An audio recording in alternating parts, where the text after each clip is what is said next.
Amen. Isang mapagpalang araw po sa inyong lahat. At tayo nga pong lahat ay tumayo at handa magpuri sa ating Panginoon. Amen. Hallelujah. Hallelujah.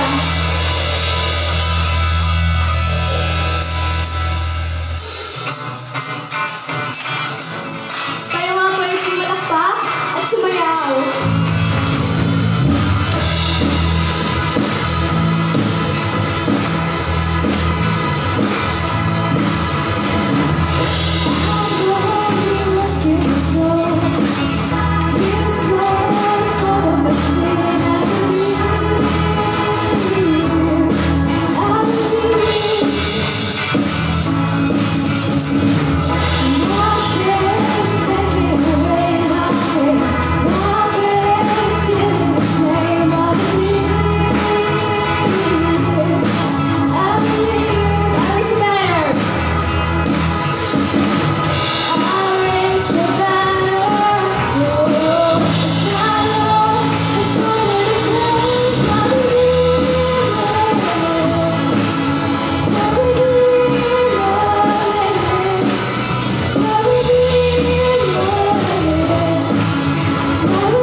Lord, for this day, Panginoon, na kami narito, Panginoon, na handa magpuri sa iyo, Panginoon.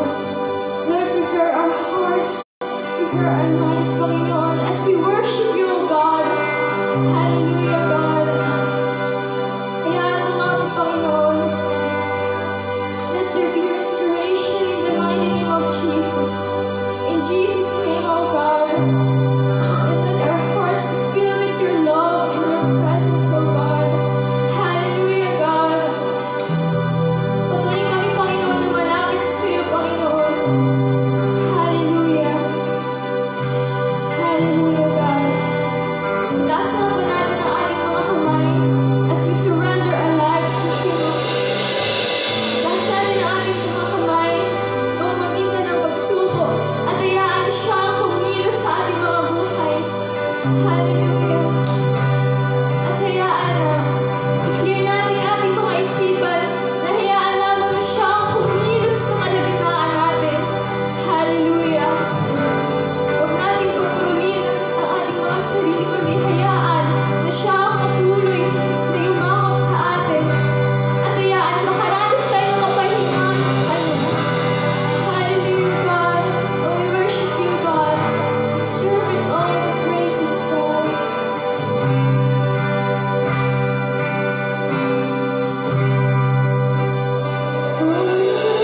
langit na ay sa Panginoon.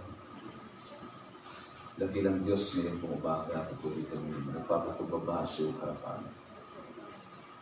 Hayaan mo, Diyos, na ikaw ang maitaas, ikaw ang maparangalan. Matanggap namin ang pagpapala ng iyong salita. Tulungan mo kami, Diyos, na patuloy na matutong makinig sa iyong Santong Espiritu na iyong pinagkalap sa amin. Sa umaga po ito, patuloy namin ginigiling na kalakasan mula sa iyo ang iyong pagkaloob sa bawat isa sa amin. Nabubuhay nga po kami, Panginoon, ayon sa iyong biyaya, ayon sa iyong habag at pagpapala. Tunay nga po, Diyos, na aming kinikilala na wala kaming magagawa sa sarili naming kapanaanan, maliban na pagkalooban mo kami ng kalakasan. Turuan mo kami ngayong umaga na patuloy na tingnan ang ginawa ni Jesus sa krus ng Kalbaryo. At ngayon po umaga, O Diyos, dumaloy ang kagalingan sa puso ng bawat isa. Dumaloy din po ang kagalingan sa aming mga pisikal na katawan. At hayaan mo na ikaw ang mapapurihan sa anumang kaganapan sa daigdig na ito. Matutunan namin na lubos kang pagtiwala. Salamat po, Amang Banal, dalangin ko ng pagpapala mula po sa mga bata, mga kabataan, maging sa mga magulang, ang siyang iyong ipagkaloob. Salamat po, Amang Banal, pinupuri ka namin, dinadakila, at tanging si Jesus lamang ang aming pararangalan. Ito pong aming dalangin. Amen.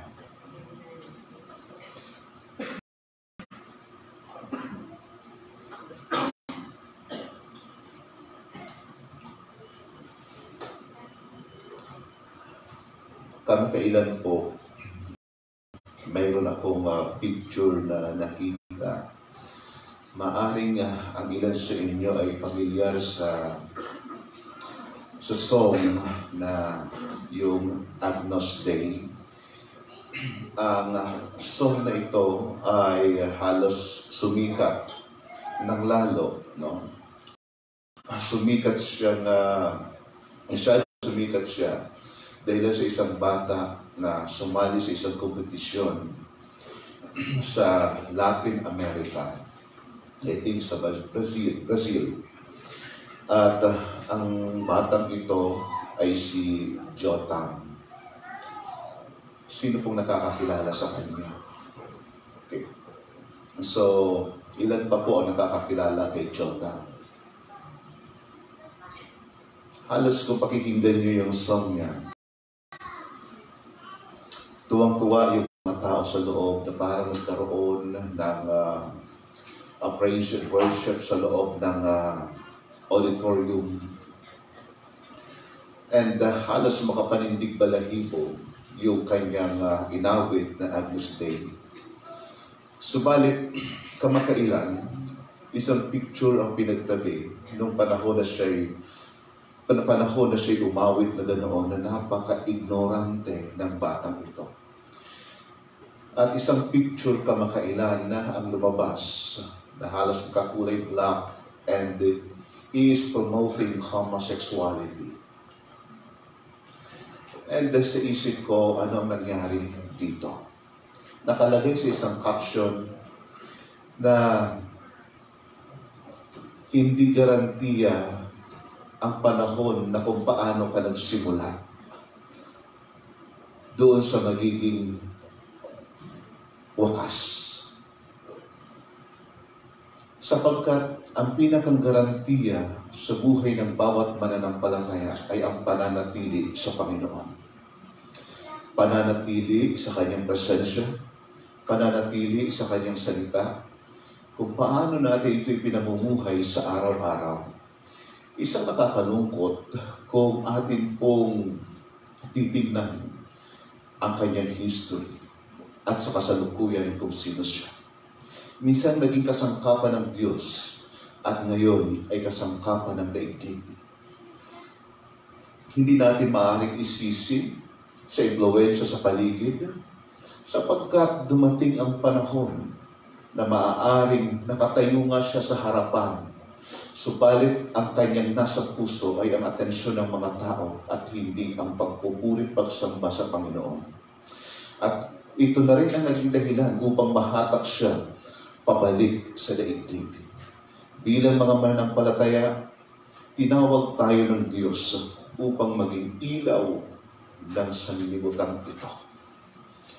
Tinawag tayo ng Panginoon upang maging liwanag. At wala nang ibang inaasahan ang Panginoon, kundi tayong mga mananampalataya. Pag-uusapan natin ngayong umaga, Bidilay, mula dito sa Matthew chapter 5, from verse 14. Matthew chapter 5, verse 14, sinasabi ng passage, kayo'y ilaw sa sanlibutan. Hindi maitatago ang isang lungsod na nakatayo sa ibabaw ng burol.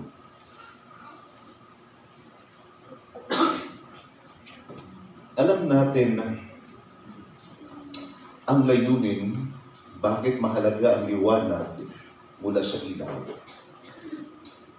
Kung walang liwanag sa lugar na ito, hindi tayo makikita-kita. Kung walang liwanag ang araw, maaring walang kabuhay-buhay ang daigdig. Walang araw na sumisinag sa daigdig, malamang walang buhay.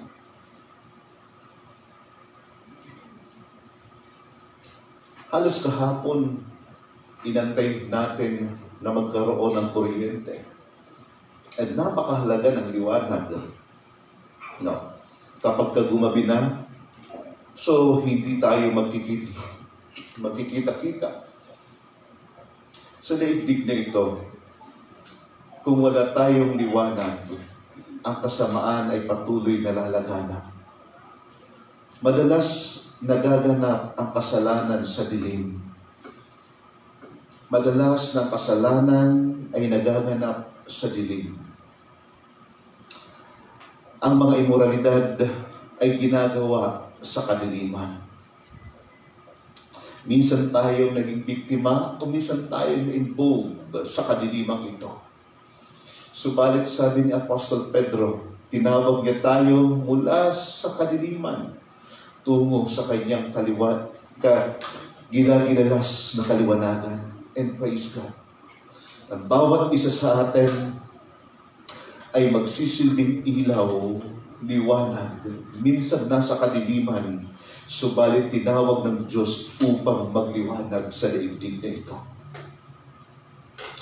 Alos, may mga panahon na ang lugar ng siwol ng malilipot ay napakadilim. Ay mga panahon na dumadaan ako sa lugar na iyan. At kapag sila'y naiilawan ng liwanag mula sa motorsiklo, biglang umaayos ang kanilang posisyon. Bakit po naliliwanagan? Marami hong nabubuhay sa kadiliman. Ikaw at ako bilang mananampalatayang Kristiyano, nilinis, tinubos, ipinaranas ng Diyos ang kanyang biyaya upang maging ilaw at liwanag sa daigdig na ito. Tayo ang may hawak ng ilawang ito at sa muling pagbabalik ni Kristo, wala siyang ibang makikita kundi ang mga mumunting liwanag na kanyang kukunin sa kanyang muling pagbabalik.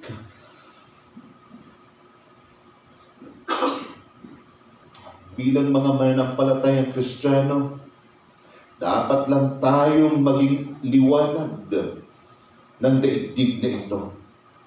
Tinawag tayo ni Lord sa katuwiran at kabanalan. At ang daigdig ay lugar ng kadiliman. Kadiliman masasabi natin sapagkat ito ho ay nabalot ng kasalanan. Lugar na kung saan nananalaytay ang kasalanan. tunay ng liwanag ng sanlibutan, walang iba kundi si Kristo. At kung wala tayong liwanag ni Kristo, at wala si Kristo sa atin, imposible din tayong maging liwanag sa daigdig na ito. Kung tayo'y nagsasabing mananampalatayang Kristiyano, pero hindi pa rin tayo nagliliwanag, malamang hindi pa rin natin naranasan ang tunay na mabuting balita na ipinagkaloob sa atin ng Panginoon.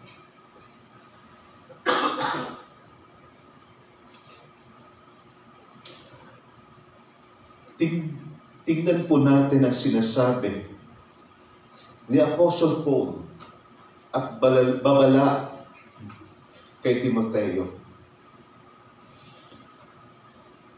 Ang sulat ni Apostle Paul ay huling sulat bago siya mamatay. Alam niya na ito na rin ang kanyang huling sulat na kanyang ibinigay kay Timothy. Ito na ang kanyang huling sulat. Alam niyang hangganan na ng kanyang buhay.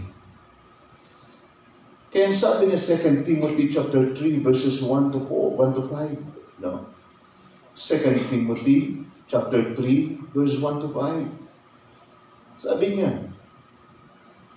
tandaan mo ito, mababatbat ng kahirapan ang mga huling araw. Binanggit sa talata ang salitang huling araw. Ang salitang last days. Ang kahirapan ay darating. Mga kapatid, pansinin ninyo, anong kahirapan sa panahon ngayon ang meron tayo? Nawa maging maliwanag sa atin ang mensahe ng Panginoon at tayo'y patuloy na maging liwanag at maging kasangkapan ng Panginoon sa mga huling araw.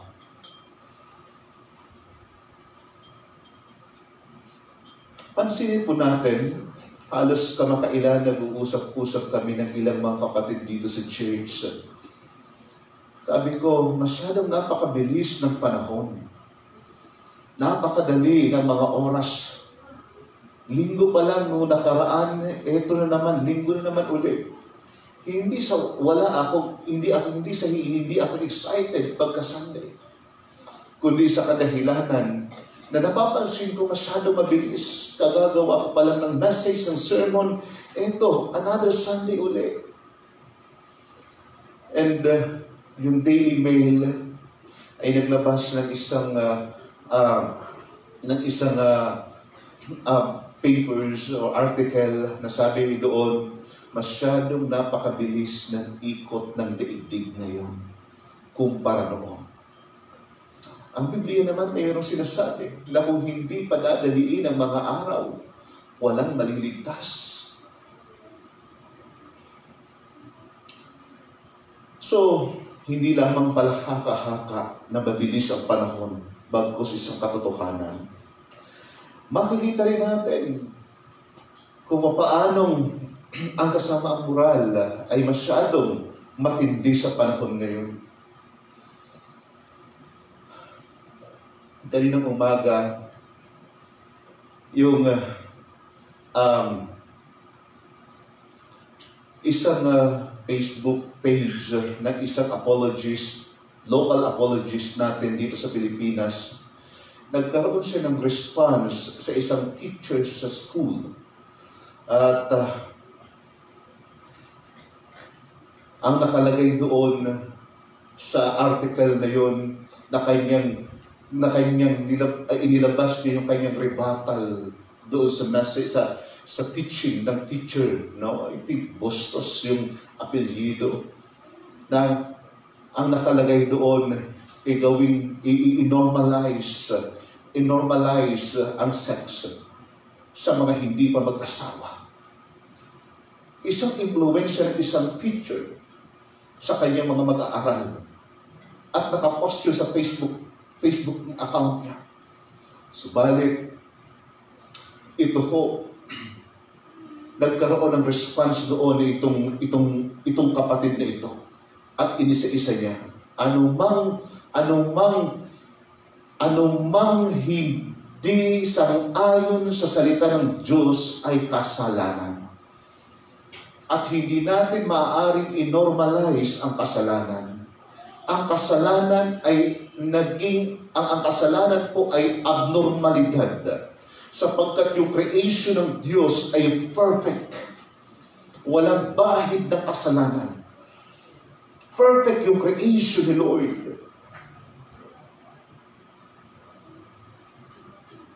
Naging abnormal ang lahat matapos na magkasala, sumuway sina Adam and Eve sa salita ng Diyos.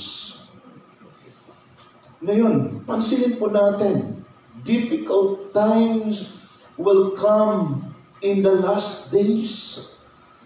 Difficult times, kahirapan ng panahon. Kabi-kabila ang patayan, nawawalang mga kabataan, paglabas patay na. Kung ano-ano nangyayari. Kaya, noong nakaraang linggo, yung mga magulang ay kinumisyon natin na ang kanilang mga anak ay higpitan at turuan ng naaayon sa salita ng Diyos. Maging responsable ang mga magulang na ituro sa kanila ang salita ng Panginoon sapagkat matindi ang hamon ng daigdig. Huwag tayong magtaka isang araw kung ang mga batang ito na hindi natin naturuan sa loob ng tahanan ay magiging isa sa magiging impluwensya ng daigdig na ito. Gusto ko lamang balikan ang kwento ni Jotham. Napakaganda, isang mananampalataya, subalit sa panahon ng kanyang kabataan, nahatak ng kaaway pabalik sa daigdig. Napakahalaga ng kondisyon na mailagay. Mga magulang, seryosohin natin ang responsibilidad na iniatang sa atin ng Panginoon. Hindi lamang responsibilidad na ang mga batay pakainin, i-provide ang pangangailangan, papag-aralin sila. Number one na responsibility ng mga magulang, ituro sa kanila ang banal na pagkatakot at pag-ibig sa Panginoon. Halos ilan kami ditong mga lumaki sa church na kabataan na nagpapasalamat sa Panginoon sa mga magulang namin na naging mahigpit noon. Na kahit ng pagpunta sa church, paluin na kami kung dapat paluin. Pumunta lamang kami sa church. Pagsabihan na kami kung pagsabihan. Basta may isama lamang kami sa church.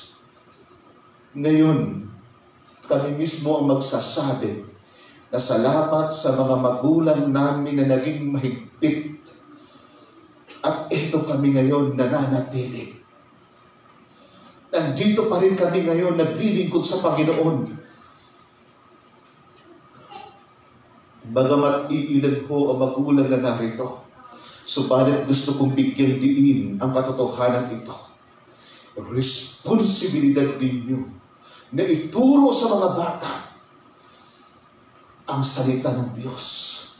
Responsibilidad ninyo na itanim sa kanilang puso ang pagkatakot sa Panginoon. Responsibilidad ninyo na itanim sa puso ng inyong mga anak na sila'y maglilingkod kay Kristo at sila'y para kay Kristo lamang. Sapagkat kung hindi ito ang may tatatak sa kanilang puso at isipan, isang araw, maaaring hindi sila liwanag ng daigdig na ito. Notice, difficult times will come in the last days. We are in the last days. Mga huling araw, tanggapin man natin ang katotohanan ito o hindi. Pero sa isang mananampalataya, hindi ito kinatatakutan ng last days na ito. Sapagkat alam niya ang kanyang paninindigan sa katotohanan. Hindi niya katatakutan ang mga huling araw na ito sapagkat alam niya mayroong Kristong muling magbabalik at siya kukunin ng Panginoon. Sabi ng talata, verse 2, ang mga tao ay magiging makasarili. Napapansin niyo ho ba? Magiging makasarili ang mga tao. Yung kanilang gusto para sa kanilang sarili, yun yung nagaganap. Lovers of self. Bilang mga mananampalataya, hindi tayo exempted dito. Bakit sinasabi ng Panginoong Jesus, ang sinumang ibig